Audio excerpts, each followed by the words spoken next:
Hi, kindergartners. Welcome to our new unit of science. It's called Materials and Motion.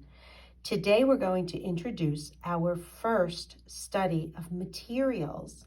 And we're going to do something very important in science, and I think I've used this word before. Today we are going to observe.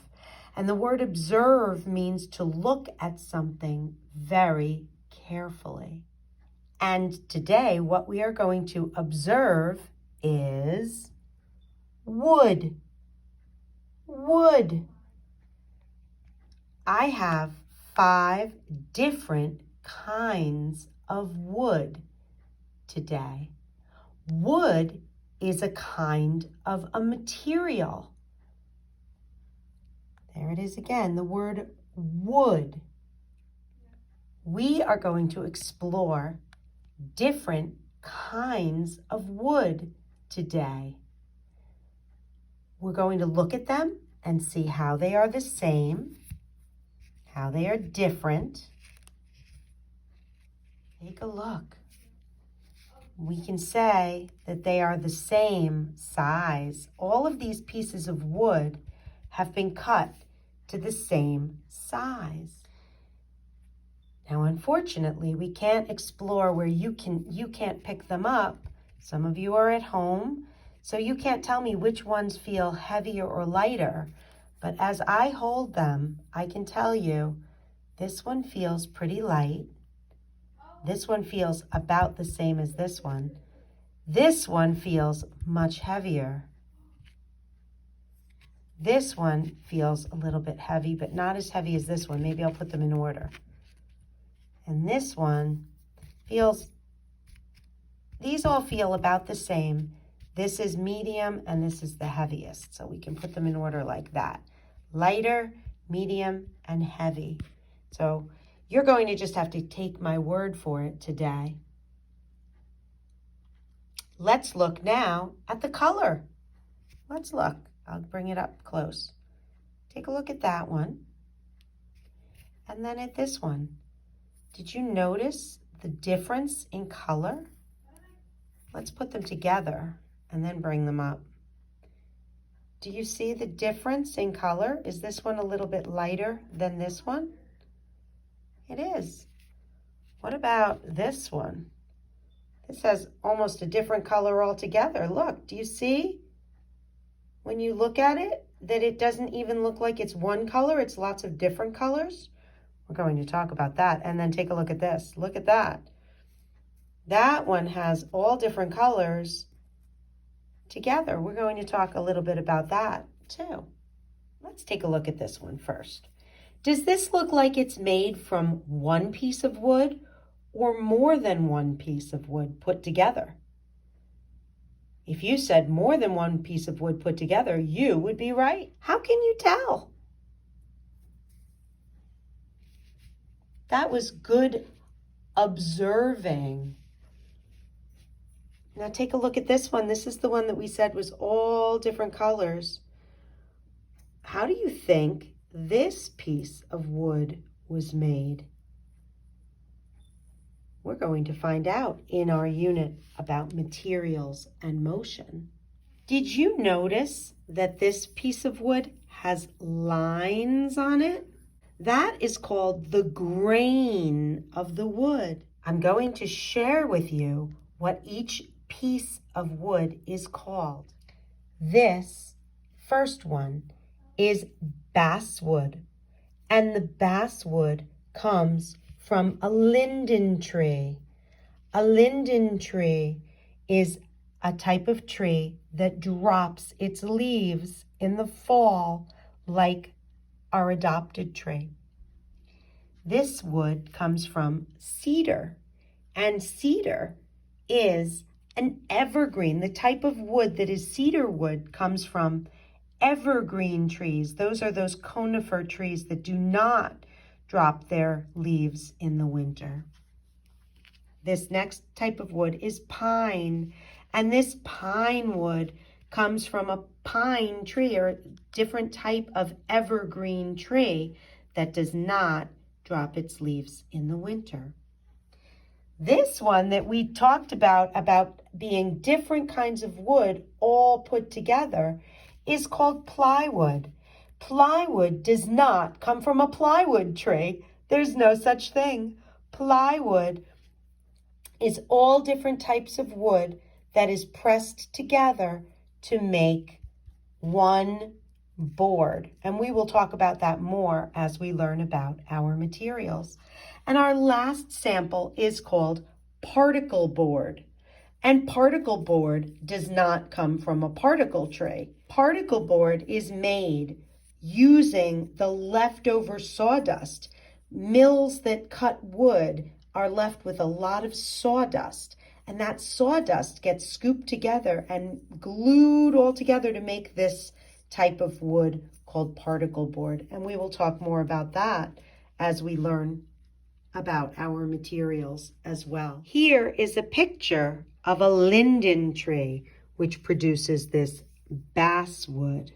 This is a picture of a cedar tree, and a cedar tree produces cedar wood.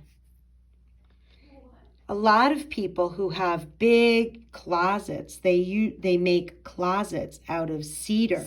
Cedar has a very strong smell, and it keeps insects like moths away. So a lot of people use cedar wood to build closets. Here is a picture of a pine tree, and the pine tree makes the pine wood. You can see that the pine tree is one of those conifer trees. Look, does it have needles or scales? That has needles. Now we come to our plywood. Now remember, we said plywood does not come from a plywood tree. Let's look how plywood is made.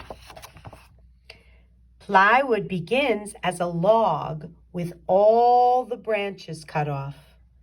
As the log is turned around and around, you can see the log right there, a big knife cuts a long, thin layer of wood, like paper towels coming off the roll. Glue is put on the thin sheet of wood. Several of the thin glued sheets are put together like a sandwich and pressed to make one sheet of plywood. Now let's look at the wood and see. You can see that it's the little thin sheets. Do you see? There's a thin sheet of wood that gets pressed together. Look at that. Look at that machine that presses it together. Look at that. All that steam coming off to make a piece of plywood. Now this plywood's very strong as it's been glued together. Let's look at our last sample, particle board. Let's see how that's made. Particle board begins as trees in a forest. As logs are cut into lumber, sawdust piles up under the saw. Sawdust is mixed with resin, a kind of glue. The sawdust and resin mixture is put into a machine that squeezes it out like toothpaste, but in a flat sheet. The sheets are dried, and the sheets of particle board are stacked flat until they're shipped to a lumber yard. And then this is the final product. Can you see? Do you see that it looks like all this sawdust was kind of put together with that glue? You can see it. And then it's pressed out into a sheet. And here it is. And it's dried. And then this is the final product of particle board. When wood is made, they take the inside part of the tree. Remember in one of our other lessons, we learned that the bark of the tree is like the skin on the tree, and it's very thin. Let me show you what I mean. This is a piece of a maple tree cut, it's called a cross section. And you can see the maple tree is like our adopted tree. Look at the color. Does it look like the same color as our adopted tree? This is the bark, the outside of the tree. And you can see when you look at the cross section how thin the bark is compared to the rest of the tree. The rest of the tree is like this.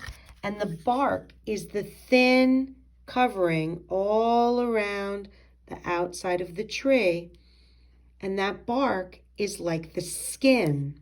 Let's talk about some of our senses that we used when we observed this wood. I was feeling the wood, so I could use my sense of touch. We're all using our sense of sight. We are looking at the wood. How about the cedar? Remember I said it smelled? If you smell cedar wood, it has a very distinct smell. So we can use that sense also when looking at wood. That is how we observe the wood. We use our senses. Just to talk about some of the things we learned, wood that comes from a linden tree is called basswood. Wood that comes from a cedar tree is called cedar. Wood that comes from a pine tree is called pine. Lots of layers are glued together to make plywood. Wood waste, sawdust, and glue are used to make particle board. The light and dark lines in the wood are called the grain. When we feel wood, if we describe it as smooth or rough, we are describing the wood's texture. What do you know of that is made from wood? Let's take a little look around my basement room down here. Right away, I see a chair that is made of wood. And if I get really close to it, do you see the grain of the wood? Here are some pictures. This is a picture on the wall, and this is the frame of the picture. It's made from wood. I can even see the grain of the wood in the picture frame. I've come to a door. Here's a door, and look, I can even see the grain of the wood in my door. I see a wooden cabinet. If I come close, do you see the grain of the wood in my cabinet? Here's an old dresser. This is actually so old. It's probably 150 years old, but you can still see the grain in the wood. Here is my pool table. It has wood on the bottom. The legs are also made of wood. What I would like you to do, take a look around and see if you can find some things that are made from wood. Now, I would like you to take out your science notebook and turn to the next clean page. I wrote the word wood, W-O-O-D, and I drew a picture of some of the things in my basement room that I'm in right now that are made from wood, and I labeled them chair, picture frame, dresser, door. I would like you to do the same thing. Find some things that are made from wood in your room that you're working from, and go ahead and write the word wood and draw some pictures of the things that are made from wood and label them as best you can. I hope you've enjoyed our introduction to our new unit, Materials in Motion, and we are going to learn more about wood next time. Have a great day.